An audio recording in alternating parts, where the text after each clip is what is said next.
पिछले 2 एपिसोड से मैं गौतम बुद्ध जी के बारे में आप सबसे बातें कर रहा हूं और ख़ासकर मैं बात भले ही गौतम बुद्ध की कर रहा हूं, लेकिन इनके माध्यम से जो मेरा संदेश है या जो मैं कहना चाह रहा हूं वो कुल मिलाकर यह है कि इस दौर में कैसे हम अपने आप को संतुलित रखें, अपने आप को बचा सकें, कैसे निर्णय लें, कैसे आत्मविश्वास हासिल कर सकें। तो फ्रेंड्स, इसी बात को मैं आज आगे बढ़ा रहा हूं।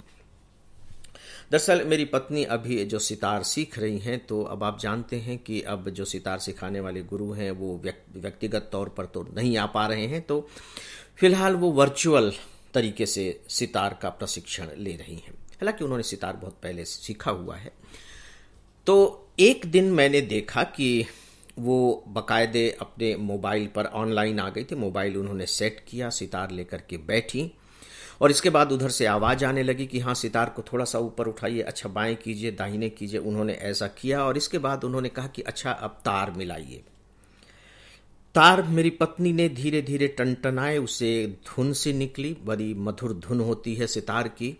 और इसके बाद फिर उन्होंने कहा कि नहीं, वो तीसरे नंबर वाले को थोड़ा सा टाइट कीजिए। मेरी पत्नी ने टाइट करके फिर से तार को थोड़ा सा छेड़ा तो उसमें से धुन निकली। तो उन्होंने कहा कि नहीं, इतना टाइट नहीं, फिर थोड़ा सा ढीला कीजिए। अच्छा, अब छठवें नंबर वाले को थोड़ा सा कीजिए।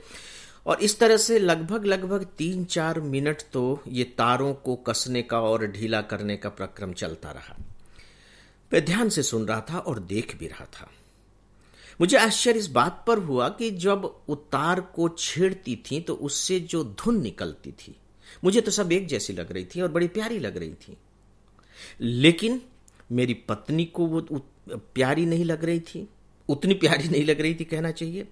और बाकायदे ऑनलाइन जो उनके गुरु हैं जो सुन रहे थे, उनको भी ठीक नहीं लग रहा था। उनको भी कुछ गड़बड़ सी महसूस हो रही थी, जबकि मुझे तो लग रहा था कि यार इसमें क्या गड़बड़ी है, तो सब बिल्कुल ठीक ठाक है, इसको क्या कुछ करने की जरूरत है, सीधे सीधे सितार बजाना शुरू कर देना चाहिए। लेकिन नहीं, उन्होंने बाकायदे 3-4-5 मिनट लिए और जब सब ठीक ठाक हो गया तो फिर सितार बजना शुरू हुआ। दोस्तों, जब मैं ये देख रहा था, सुन रहा था, तो अचानक मेरे दिमाग में गौतम बुद्ध का जो सम्यक का सिद्धांत है वो कौन था। गौतम बुद्ध को मैं बहुत दिल से क्या कहूँ, प्यार करता हूँ या उनकी पूजा करता हूँ या श्रद्धा रखता हूँ, पता नहीं क्या कहूँ। मुझे लगता है कि ऐसे के लिए शायद यही कहना सबसे अच्छा होगा कि मैं उन्हें बेइंतहा प्यार करता हूँ, क्योंकि प्यार से बड़ी तो कोई चीज होती नहीं है।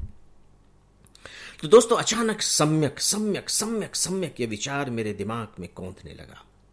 अगर आप लोग गौतम बुद्ध के बारे में थोड़ा बहुत भी जानते होंगे तो आपको मालूम है कि गौतम बुद्ध ने खासकर प्रैक्टिकल एस्पेक्ट के लिए, कि व्यवहार में आप कैसे आएंगे, उनके बताए हुए सिद्धांतों को कैसे उपयोग में लाएंगे, तो इसके लिए उन्होंने 8 उपाय बताए हैं, 8 तरीके बताए हैं, जिसे अष्ट मार्ग भी कहा जाता है, अष्टांगिक मार्ग भी कहा जाता है। और मजेदार बात यह है कि जितने भी उन्होंने शब्द इस्तेमाल किए हैं, उन सभी के आगे सम्यक सम्यक सम्यक सम्यक शब्द है। यानी कि जो सम्यक शब्द है वो 8 बार आया है, 8 बार। वो शब्द क्या है, देखिए मैं सरल शब्दों में आपको बता रहा हूं कि वो 8 सम्यक कौन सा, इस पर हम लोग बात करेंगे, क्योंकि सम्यक शब्द को हम लोग नहीं समझ पाते और इसीलिए मैंने सितार की बात छेड़ी है। उन्होंने कहा कि सम्यक विश्वास होना चाहिए, सम्यक आकांक्षाएं यानी कि इच्छाएं होनी चाहिए, सम्यक भाषण होना चाहिए यानी कि वाक होनी चाहिए, सम्यक आचरण होना चाहिए, सम्यक जीवन यापन होना चाहिए, सम्यक प्रयास होने चाहिए, सम्यक मानसिक अवस्था होनी चाहिए और सम्यक ध्यान होनी चाहिए। तो उन्होंने 8 तरीके बताए, 8 चीजें सम्यक होनी चाहिए। मैं रिपीट कर रहा हूं, विश्वास, आकांक्षाएं, भाषण यानी कि जो हम बोलते हैं, भाषण वो लेक्चर देने वाला भाषण जो हम किसी से भी बातचीत करते हैं, आचरण, जीवन यापन, प्रयास, मानसिक अवस्था और ध्यान। 8 ये तत्वों के पहले उन्होंने सम्यक शब्द का इस्तेमाल किया है। दोस्तों, तो ये सम्यक